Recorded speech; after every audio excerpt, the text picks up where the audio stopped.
Let's bring in our next guest. Joining us now for more on the market conversation, we've got Royce Investment Partners Co-Chief Investment Officer Francis Gannon. And Francis, want to get your perspective on everything that we've heard from the Fed this week, including more commentary that's moving markets today. Yeah, as you said, it's been a very interesting week. And in our world, in small caps, the past 7 trading days, the Russell 2000 is off about 14%. So a lot of damage has been inflicted on the market. Francis, where do you hide? Where can you go? Is there any place to hide? Well, I mean, in a week where the S&P 500 entered a bear market officially, small caps entered that bear market in January of this year. And we are down about 32% from our peak last November. The average stock in the Russell 2000 through last night is off about 48%. So I think at this particular point in time, you have to start looking out about 3 years to the opportunity set that's being created in the market today. Look, bear markets are not fun, but the good thing about bear markets is they don't last. And our job is to take advantage of those particular dislocations. So I think one of the best places to hide in an environment like this is actually small caps. If you go back and look at the data since 1930, the small cap asset class is the only asset class that has actually outperformed inflation in every decade. And I think that's something in an environment where people are so uncertain about so many things, I think we have to kind of use history as our guide. Well, look, three years is a long time. When you try to, if you're an average investor out there, you're down 40 or 50% on your holdings today. What do you do? If you own a portfolio of well-capitalized companies with good balance sheets, do you buy more of those stocks or do you sell those names and just raise cash?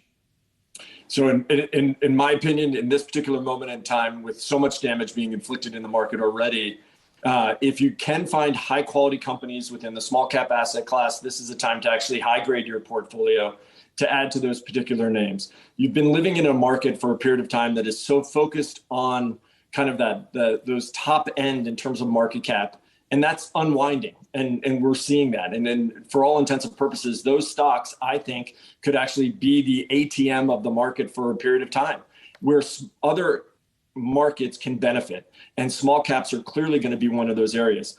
What I think people are missing in some of the themes that are happening, be it reshoring or the end of kind of what we've seen, the expansion outside the United States. As companies come back to the United States, there are many small cap companies in the United States are going to be benefiting from increased manufacturing activity here in the United States. So almost think of the kind of the middle of the country as being that new kind of emerging market. And those are areas I think people should be focusing on, industrial areas that are really going to be benefiting from a lot of the reshoring that's taking place. Francis, what's to say that small caps wouldn't be even more adversely impacted by any signs of or an indeed oncoming recession, considering their balance sheets are not typically as strong as some of the larger cap players, or at least on a revenue basis, and some of the margin basis there as well is up for discussion too? Well, I think that's one of the great myths about small caps. And I think people miss that.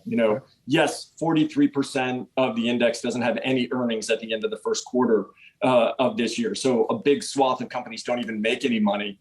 But I think when you actually spend time, as we do as active managers in the small cap space, what you find there are great businesses that have very solid balance sheets. And you can actually sleep at night owning these fantastic business with solid balance sheets. And I'd say we're big fans of operating leverage, not financial leverage in the companies that we own. So you can find great balance sheet companies in this particular environment. And kind of to put the correction that we've seen this bear market into, kind of to frame it a little bit, which I think is important, we're down 32% from our highs of last November. The Russell 2000, in the history of the Russell 2000, there have been 12 corrections of greater than 20%. And this is one of those, obviously. But as we were going into the COVID correction around the economy completely shutting down during COVID, the correction in the Russell 2000 was 41.8%. Today, we're in an economy that is slowing clearly, but we're not necessarily in a recession as of yet. And we're down about 32%. So I think it's a different time. Every bear market is different, but I think you have to look out to find the opportunities right now. How do you find or unearth some of these small cap opportunities, Francis? What type of screens have you been running of late? We tend to focus, as we have for a long time in terms of our business, on these better businesses within the small cap space. We call them, serial compounders, if you will.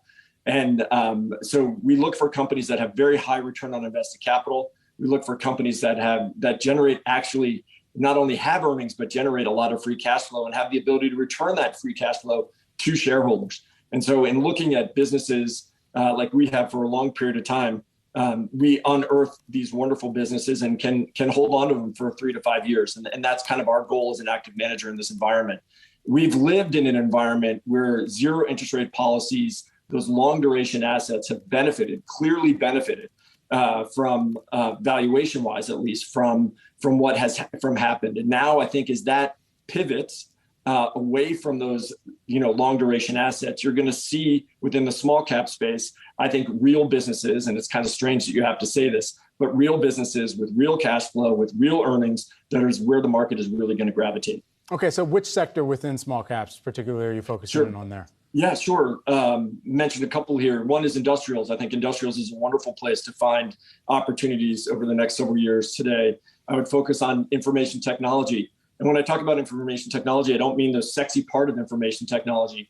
Focus on the kind of the very simple parts of tech that in our world are really important from a B2B standpoint. It means many of these products are built into other products that the world needs. And in that respect, you see constant cash flow and revenue and demand, which I think is really interesting. Other area of the market that we find interesting in this particular moment in time would be financials. Some of the financial markets obviously have gotten hit quite hard, but financials is such a big area. It doesn't necessarily have to be the banks. It can be insurance companies, and there's an interesting insurance cycle taking place today. So I think there is opportunity if you have the ability to do your work in the area right now for the next several years. And when we look at it from a valuation perspective, EV to EBIT, which is kind of our favorite way of looking at it, we're selling at a significant discount to what the Russell 2000, the market is selling at a significant discount to what it's been now over the past several years. Royce Investment Partners Co-Chief Investment Officer Francis Gannon. Good to see you. Have a good weekend.